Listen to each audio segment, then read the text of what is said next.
안녕하세요. 국어역 강사 송영준입니다. 자, 이번 시간에는 우리 내용의 순서라는 것에 대해서 한번 공부해 보도록 하겠습니다. 우리가 글이라고 하는 것은 문장들인데 이 문장들이 배열이 될 때 그냥 나오고 싶은 대로 나오는 것이 아니라 꼭 그렇게만 나와야 되는 그런 이유가 존재를 합니다. 이 강에서 이 순서라고 말하는 것은 그러한 내용적인 질서를 이제 공부하는 부분입니다. 자, 문장들은 그냥 나온 것이 아니라 순서가 있다는 것인데, 예를 들어서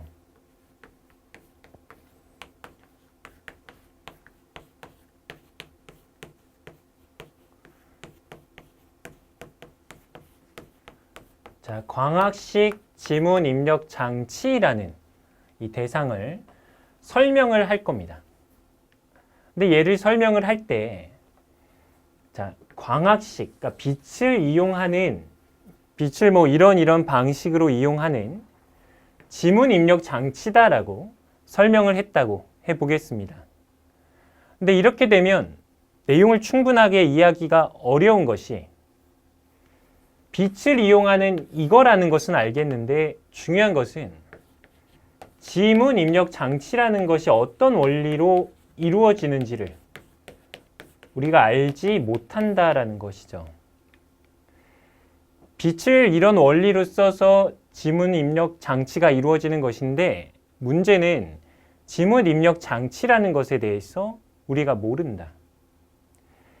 예를 설명하지 않고 예로 바로 들어가 버리면 이 설명문의 특성상 충분히 설명을 했다고 보기가 어렵겠죠.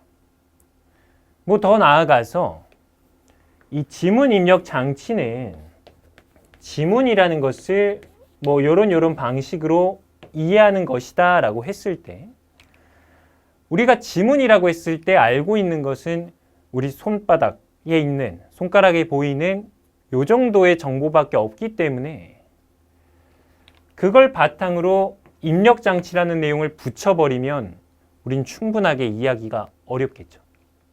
그러니까 정리를 하면 예를 설명할 때 정확하게 이해를 하기 위해서는 예를 알려줘야 되고, 예를 설명할 때 정확하게 이해하려면 예가 필요합니다. 얘네들이 다 글에서 설명이 돼야 이 광학식 지문 입력 장치를 정확하게 이해를 할 수가 있겠죠.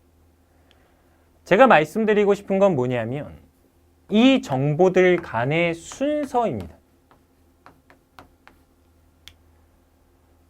이 세 개가 다 글에 나와야 된다라고 했을 때 그 내용들의 순서를 한번 생각을 해보자.